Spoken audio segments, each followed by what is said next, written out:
샬롬 샬롬 샬롬 샬롬. 하나님 사랑합니다. 여러분 주 안에서 사랑합니다. 오늘 스가랴 14장 마지막 장 1절에서 21절까지 우리 함께 교독해서 읽었습니다. 야훼 날이 이르니라. 오늘 제목 이렇게 적어봤습니다. 그날에 내 재물이 약탈되어 내 가운데서 나누이리라. 이렇게 시작되죠. 내가 이방 나라들을 모아 예루살렘과 싸우게 하리니 성읍이 함락되며 가옥이 약탈되며 부녀가 욕을 당하며 성읍 백성이 절반이나 사로잡혀 가려니와 남은 백성은 성읍에서 끊어지지 아니하리라. 그때 야훼께서 나가사 그 이방 나라들을 치시되 이방의 전쟁 날에 싸운 것 같이 하시리라. 야훼께서 싸워주신다니까 결과는 승리이겠죠. 21절에 예루살렘과 유다의 모든 소리 만군의 야훼 성물이 될 것인즉 제사 드리는 자가 와서 이 소를 가져다 그것으로 고기를 이 솥을 가져다가 그것으로 고기를 삶으리라. 이 솥에다가 고기를 삶는다. 유다의 모든 소지 만군의 야훼 성물이 된다는 거예요. 그날에는 만군의 야훼 전에 가나안 사람이 다시 있지 아니하리라. 한 국가를 이루기 위한 기본적인 요소를 국민, 영토, 주권 이렇게 우리 학교 다닐 때 초등학교 때부터 그렇게 배웠습니다. 이 셋 중에 하나라도 빠져 있으면 나라다운 나라가 될 수 없는 것은 누구나 아는데 그 국민, 영토, 주권 중에서 가장 중요한 것이 무엇인가 생각해 봤더니 주권이 아닐까 이런 생각이 듭니다. 어떤 나라를 이루는 국민의 구성원이나 영토의 한계는 거의 정해져 있고 바뀌기가 힘듭니다. 반면 주권의 경우 그 형식이나 보여져가 얼마든지 바뀔 수 있고 실제로 자주 바뀌기도 하는 것이기 때문이죠. 그 주권의 성격을 결정하는 데 있어서 현실적으로 가장 직접적인 요소는 바로 그 주권을 발휘하는 통치자가 될 것인데, 원래 보잘것없던 유법 민족에 불과했던 몽골은 징기스칸이라는 한 통치자로 인해서 세계 역사상 가장 넓은 영토를 차지하게 됩니다. 징기스칸이라는 이름은 아마 많이들 다들 들어보셨을 겁니다.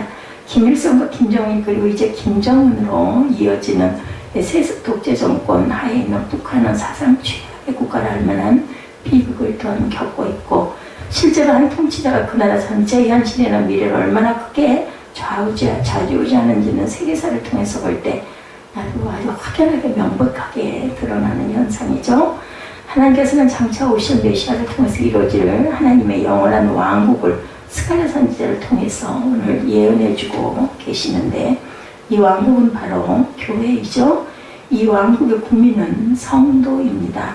그리고 왕국의 영토는 온 지상과 천상에까지 이르는 그런 그곳이 됩니다. 하지만 이 왕국의 본질을 형성하는 결정적인 요소는 절대 주권자이신 하나님께 달려있죠. 주권자는 이 시간 저는 주어진 본문을 통해서 천하의 왕이신 만군의 야훼께서 세우신 왕국인 교회를 통해서 하나님의 은혜롭고도 공의로운 주권을 어떻게 발휘하고 계시는지 함께 묵상해보고자 합니다. 야훼 하나님은 교회가 핍박을 당해도 그 성도를 반드시 구원해 내시는 왕이십니다. 1절과 2절에 기록하기를 야훼 날이 이르니라. 그날에 네 재물이 약탈되어 너희 중에서 나누이리라. 내가 열국을 모아 예루살렘과 싸우게 하리니 성읍이 함락되며 가옥이 약탈되며 부녀가 욕을 보며 성읍 백성이 절반이나 사로잡혀 가려니와 남은 백성은 성읍에서 끊어지지 아니하리라. 이렇게 말씀합니다. 본문의 말씀이 야훼 날이 이르리라는 서원으로 시작되고 있는 것은 그 이하의 내용들이 종말론적 마지막 때가 완전히 성취될 내용임을 암시하죠.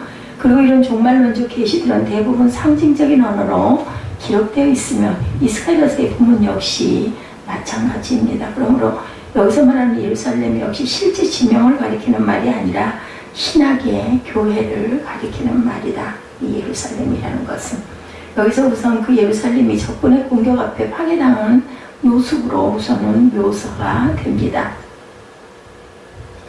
그것은 곧 열국, 온 세상 나라 전체가 다 똘똘 뭉쳐서 예루살렘을 집중적으로 공격해 올 거라는 거죠. 내가 열국을 모아 예루살렘과 싸우게 하리라. 이렇게 말씀하고 있는 것은 종말에 벌어질 대표적인 현상, 온 열국, 온 세상 나라가 교회를 집중적으로 공격할 거라는 거죠. 열국이 어떤 이념이나 목적에 대하여 전적으로 동의하면서 인간 사회 전체를 이끌어가고자 할 때 예루살렘만 그에 대한 방해가 될 것이다 라는 그러한 뜻입니다. 이것은 바로 교회가 적그리스도와 우상의 연합 세력으로부터 핍박과 박해를 받게 될 것을 가리키죠. 말세에는 온 세상 사람이 다 같이 공감할 어떤 사상이나 이념이 생기게 될 것이고, 그리고 모든 국가와 민족들이 하나같이 찬성하고 조율하게 될 어떤 세계적인 공감대가 형성될 것인데, 그런 것들이 명백히 불신앙적인 생각이며 인본주의적인 행동일 때가 어디까지나 하나님 중심으로 그 사상과 목적을 세우고 나가는 참된 교회만 끝까지 반대할 것이다. 인본주의고 불신앙적인 그 모든 그 생각들이 교회를 대적한다라는 거죠. 그 결과 그런 교회는 결국 열국 앞에 거치는 존재가 될 수밖에 없다. 걸림돌이 될 수밖에 없다. 자연히 온 인류에 대한 원수로 보일 것이고, 그 결과 세계적인 핍박을 교회가 당하게 될 것이다. 그런 마지막 대환란의 핍박으로 인해서 실족하게 되어 신앙생활을 도중 하차하고 배교하게 되는 자들 또한 많이 생기게 될 것이라는 뜻입니다.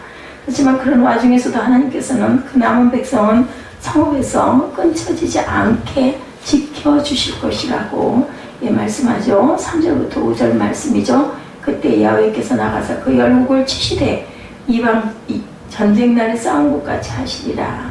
그날에 그의 발이 예루살렘 앞 곧 동편 감람산에 서실 것이요 감람산은 그 한가운데 동서로 갈라져 매우 큰 골짜기가 되어서 산 절반은 북으로 절반은 남으로 옮기고 그 산 골짜기는 아셀까지 미칠지라. 너희가 그의 산 골짜기로 도망하되 유다 왕 우시아 때에 지진을 피하여 도망하던 것 같이 하리라. 나의 하나님 야훼께서 임하실 것이요 모든 거룩한 자가 주와 함께 하리라고 이렇게 기록되어 있습니다. 교회가 그런 대환란을 맞이하게 될 때 그때 야훼께서 나가사 그 열국을 쳐서 싸워 주실 것이라는 거죠. 이왕 전쟁날에 싸운 것 같이라는 말씀은 옛날 이스라엘을 대적하던 애굽을 대항하여 싸우셨던 것처럼 유다를 멸망시켰던 바벨론을 치신 것처럼 하나님께서 싸워 주신다라는 것입니다.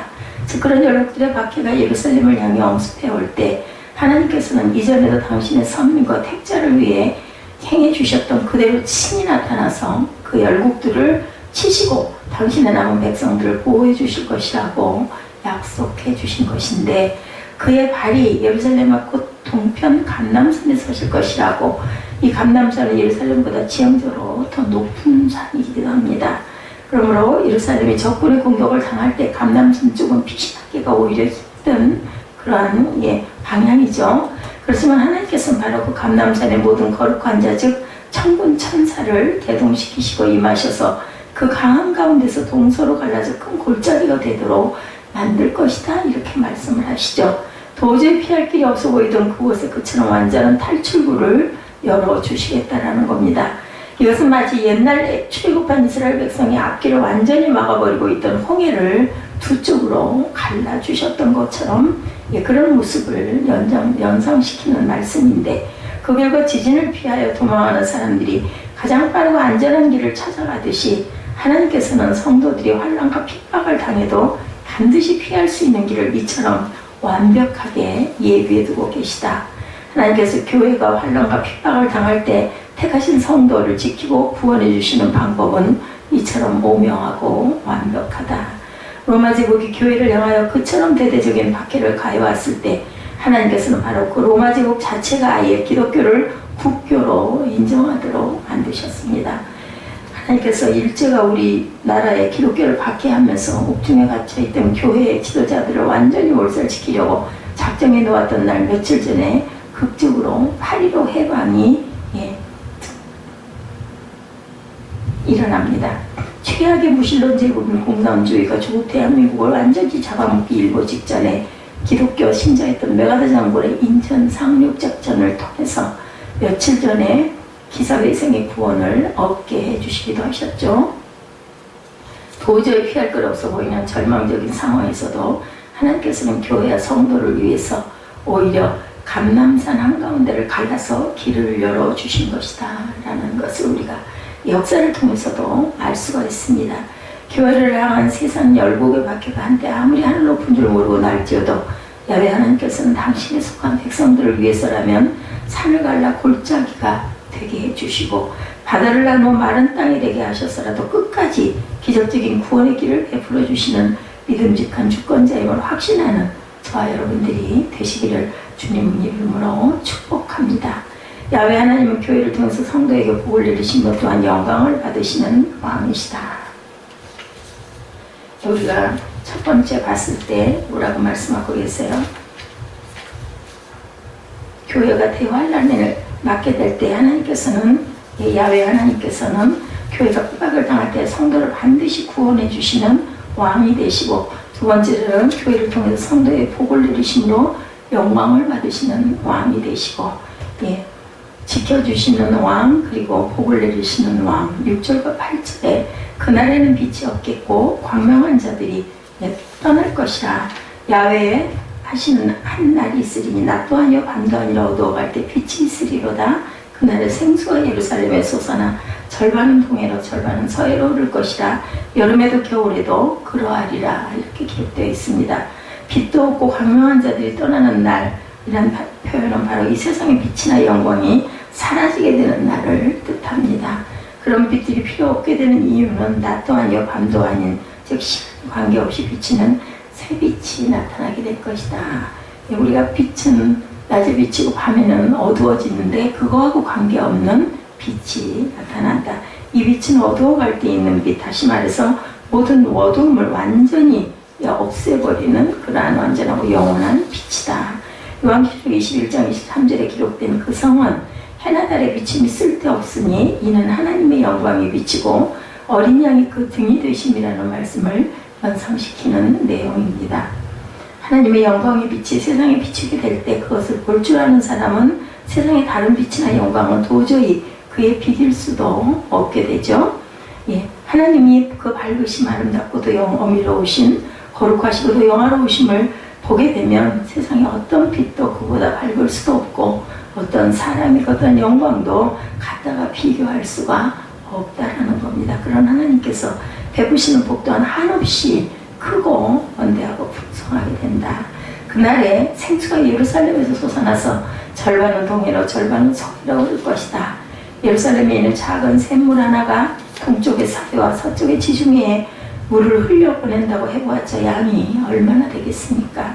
그렇지만 하나님께서 그 예루살렘에 축복의 생수가 솟아나게 하실 때는 능히 큰 바다를 여름에도 겨울에도 사시사철 채울 만큼 풍성한 그러한 양이 될 것이다. 하나님께서 교회를 통해서 베풀어 주신 온갖 축복은 실로 그처럼 셀 수 없이 많고 한없이 풍부할 것이다. 계속돼서 9절부터 11절에 여호와께서 천하의 왕이 되시리니 그날에는 여호와께서 홀로 하나이실 것이요 그 이름이 홀로 하나이실 것이며 온 땅이 아라바 같이 되며 게바에서 예루살렘 한편 림몬같이 미칠 것이며 예루살렘에 높이 들려 그 본처에 있으리니 베냐민 문에서부터 천문짜리와 성모퉁이 문까지도 하나낼 망대부터 왕의 포도주 짜는 곳까지니라. 사람이 그 가운데 거하면 다시는 저주가 있지 아니하리니 예루살렘에 안연히 서리로다. 이렇게 11절에 기록하고 있습니다. 오직 야훼 하나님만이 마땅히 경배를 받으셔야 할 천하의 왕이시고 홀로 하나라는 표현은 유일하면서 특별한 하나라는 그런 구별된 표현이죠. 하나님 외에는 영광과 존귀를 받을 만한 어떤 주권자가 결코 존귀할 수 없다라는 것을 여기서 강조해서 말씀하고 계십니다. 이처럼 하나님께서 지극히 높이시는 것과 동시에 함께 높아지는 것이 있는데 그것이 바로 예루살렘 교회입니다.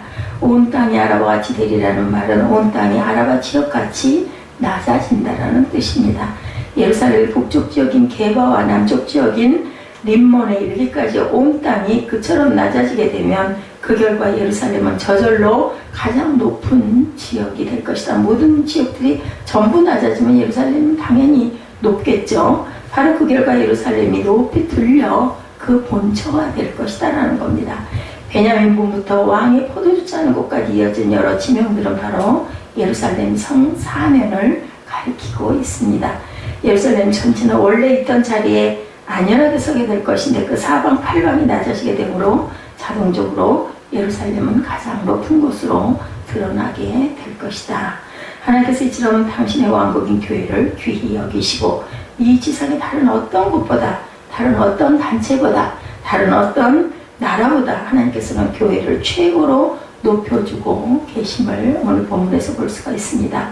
비록 지금 당장은 주변 사방이 예루살렘보다 좀 더 높아 보일지 모르지만 하나님께서 이 세상의 교만한 것들을 완전히 낮추시는 그날이 오면 교회가 서 있던 바로 그 본래의 자리야말로 지상에서 가장 높은 곳이라는 사실이 확연히 드러난다.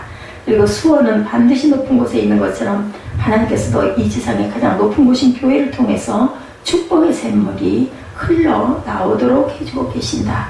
온 세상의 바다가 채움을 받을 수 있을 만큼 풍성한 복음의 생수가 주님께서 재림하실 그날까지 사시사철 흘러넘치고 있는 곳이 바로 교회다.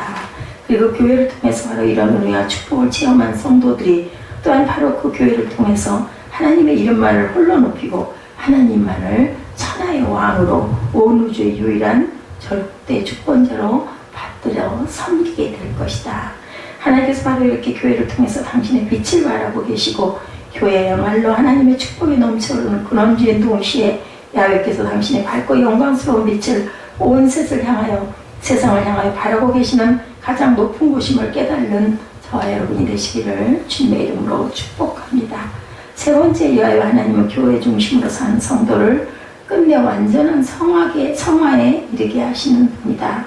12절 이하 15절에 기록하죠. 예루살렘을 친 모든 백성에게 야훼께서 내리실 재앙이 이러하니 곧 섰을 때 그 살이 썩으며 그 눈이 구멍 속에 썩으며 그 혀가 입속에서 썩을 것이요 그날에 야훼께서 그들로 크게 요란하게 하시리니 피차 손으로 붙잡으며 피차 손을 들어 칠 것이며 유다도 예루살렘에서 싸우리니 이때 사면에 있는 열국의 보화 금, 은과 의복이 심히 많이 모여질 것이요 또 말과 노새와 약대와 나귀와 그 진에 있는 모든 육축에게 미칠 재앙도 그 재앙과 같으리라. 여기서 앞서 예루살렘을 친 모든 백성, 이 땅의 교회를 박해하고 대적했던 불신 열국과 백성들이 심판의 날을 맞이하게 될 것이라고 말씀하고 있습니다. 이제는 유다와 예루살렘에 그들을 치는, 이전에 그들이 핍박했던 교회가 그 대적들을 심판하는 위치에 서게 될 것이라는 거죠. 그 심판은 섰을 때 살이 썩고 눈이 구멍 속에서 썩고 혀가 그 속에서 썩는 것처럼 순식간에 임할 것이며 완전히 망하게 되는 심판이 될 것이다. 하나님의 마지막 심판은 조금씩 다가오는 게 아니라 어느 날 갑자기 영벌과 그 지옥으로 떨어지게 된다. 도저히 피할 길이 없는 한순간의 심판, 영원히 계속될 심판인 것이다. 교회를 멸시하고 대적한 주는 이처럼 엄중하게 심판을 받습니다. 그렇지만 이 지상에서 오직 교회만이 살아계신 하나님을 만나고 예배드릴 수 있는 가장 거룩한 곳이기도 하다.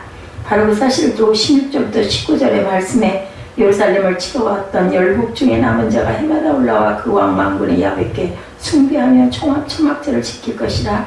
천하 만국 중에 그 왕 만군의 야훼께서 숭배하러 예루살렘에 올라오지 아니하는 자에게는 비를 내리지 아니할 것인즉 18일 만에 애굽 족속이 올라오지 아니할 때는 참이람이 있지 아니하리니 야훼께서 초막절을 지키러 올라오지 아니하는 열국 사람을 치신 재앙을 그에게 내리실 것이라. 애굽 사람이나 열국 사람이나 초막절을 지키러 올라오지 아니하는 자의 받을 벌이 이러하니라. 초막절을 꼭 지키라는 거죠.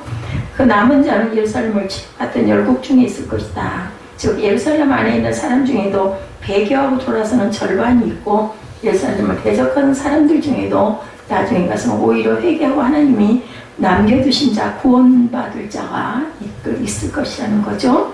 그리고 그런 자들의 공통적인 자세는 바로 만군의 야훼께 숭배하며 초막절을 지키리라. 즉 교회를 통해서 하나님께 예배드릴 줄 아는 것이야말로 천하 만국 어디에 사는 사람든 간에 남은 자에 속한 택자임을 분명하게 드러내고 있습니다. 반면에 그처럼 예배드리러 예루살렘에 올라오지 아니하는 자에게는 재앙과 벌이 따라올 수밖에 없다. 비나 참이람은 사람이 수확을 거두어 먹고 사는데 필수적인 것인데 하나님께 예배드리지 않은 백성에게는 바로 이것이 끊어지는 벌을 밟게 될 것이다. 그러면 굶어 죽겠죠? 먹을 것이 없어 죽습니다. 그런 불신자들은 땅에서도 참된 축복을 받지 못할 뿐만 아니라 결국은 하나님께서 열국 사람을 치시는 재앙, 영벌을 받게 될 따름이다. 그렇지만 오로지 예루살렘에 올라오는 자, 즉 교회를 중심으로 예배 생활을 하는 성도만 이런 무서운 심판을 피할 수 있을 뿐만 아니라 완전한 성화까지 입게 된다는 거죠. 20절과 21절에 그날에는 말방울에까지 야훼께서 성결이라 기록될 것이라. 야훼 전의 모든 소치 제단 앞 주발과 다름이 없을 것이니 예루살렘과 유다의 모든 소치 만군의 야훼의 성물이 될 것인즉 제사 드리는 자가 와서 이 솥을 취하여 그 가운데 고기를 삶으리라. 그날에는 만군의 야훼 전에 가난한 사람이 다시 있지 아니하리라 말씀합니다. 여기서 야훼의 성결이란 야훼께서 거룩히 바쳐지는 것, 원래 말방울 따위가 그처럼 거룩한 것이 될 수는 없었는데 유다 백성들이 밥을 지어먹는 모든 솥들이 다 거룩한 성물일 수밖에 없다. 그렇지만 하나님께서 예루살렘에 속한 모든 것을 완전히 성결시키는 그날에는 이 모든 것들까지 다 성결이라 기록되고 성물이 될 것이다. 완전히 거룩하게 된다라고 말씀합니다. 예, 그날에 예루살렘 성전에는 가난한 사람, 죄의 저주 아래 있는 사람은 다시 있지 않게 될 것이다 라고 말씀합니다. 이것이 바로 교회를 통해서 하나님께 예배드리는 성도들이 마지막에 누리게 될 은혜라는 것. 지금은 아직까지 죄의 때가 우리 구석구석에 잔재하고 있지만 그날이 오면, 마지막 날이 오면 우리의 전 영혼과 육체가 완벽하게 거룩한 모습으로 바뀌게 될 것이다. 그것이 곧 구원의 마지막 단계인 완전한 성화, 우리 예수님과 똑같은 형체로 화하는 영화의 상태가 된다. 오직 교회를 통해서 하나님께 예배하는 성도만이 마지막 날에 저 무서운 영벌에 떨어지지 않고 모든 죄로부터 성결케 되며 모든 저주와 벌에서 완전히 자유케 되는 영화로운 성화에 들어가게 되는 것을 기억하고 소망하고 바라보는 저와 여러분들 되시기 바랍니다. 예, 천하의 왕 만군의 야훼신 하나님께서는 당신께서 뜻하시고 계획하신 모든 일들을 이처럼 교회를 통해서 세세 무궁토록 역사하고 계시는 절대 주권자이시고 하나님께서는 청와대나 백악관을 통해서 세상을 주관하고 계시지 않고 하나님께서 유엔을 통해서 세계 평화가 유지되게 하시지 않고 하나님께서 적십자나 구호단체를 통해서 사람에게 복을 나누어 주시지 않고 교회야말로 하나님 주권의 발원지며 하나님의 은혜와 축복이 넘쳐 흐르는 구속사의 중심지가 될 것이다. 생텍쥐페리가 쓴 어린 왕자라는 소설의 주인공인 어린 왕자가 자기가 살던 별을 떠나 다른 작은 별들을 방문하는 장면이 나옵니다. 어떤 별에서는 허영장이 하나, 어떤 별에서는 술꾼이 하나, 어떤 별에서는 장사꾼이 하나, 어떤 별에서는 가로등 점등인 하나만 살고 있었는데 소옥성 325호라 불리는 작은 별에 가보니 거기에는 임금님 한 사람만 살고 있었죠. 왕관을 쓰고 홍포를 입고 옥좌에 위험스럽게 앉아있긴 했지만 신 한 명은커녕 국민 한 명도 없이 혼자 있는 임금님이었습니다. 항상 궁금한 것이 있으면 절대로 참지 못하는 어린 왕자는 임금께서는 도대체 무엇을 다스리고 계시나요? 물어봤는데 임금님은 모든 것을 다스리노라 라고 아주 호기스럽게 대답을 합니다. 임금님의 그런 절대적 권력에 감탄한 어린 왕자는 저는 해 지는 것 보기를 참 좋아해요. 지금 당장 해가 지도록 명예에 유세라고 기대를 걸고 청을 하죠. 그러자 임금님은 지금은 모든 것을 이치에 맞게 명령하노라. 오늘 저녁 7시 40분경에 해가 지도록 명령할 것이니 그때가 되면 짐의 명령이 얼마나 잘 이행되었는지를 보게 될 것이라고 대답을 합니다. 어린 왕자는 당연히 그에 실망하면서 그 별을 떠나죠. 다스릴 국민이나 왕복이 없는 왕에게는 주권을 행사할 대상도 없고 사실상 주권이라는 그 자체가 성립될 수가 없을 뿐인 거죠. 그렇지만 하나님은 그런 추상적인 주권만 가지고 있는 허수아비 신이 결코 아니라는 것 우리가 압니다. 만군의 야훼께서는 천지 만물을 마음대로 주장하시는 절대 주권을 실제로 가지고 계시는 천하의 왕이고 바로 그 하나님께서 오늘도 오직 교회를 통해서 당신의 왕국에 속한 백성을 모으고 구원하고 계시고 지키고 계신다.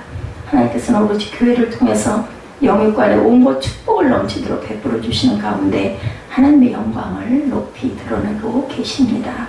예, 교회만의 지상에서 당신께 예배를 드리고 당신의 자녀로 완전히 성화되어 갈 수 있는 지극히 거룩한 곳으로 정해 놓으셨죠. 하나님의 영원한 왕국인 교회를 통해서 천하의 왕이시며 만군의 야훼이신 위대하신 절대 주권자를 믿고 받들고 장차 영원히 모시고 사는 성도님들, 저와 여러분들 되시기를 주님의 이름으로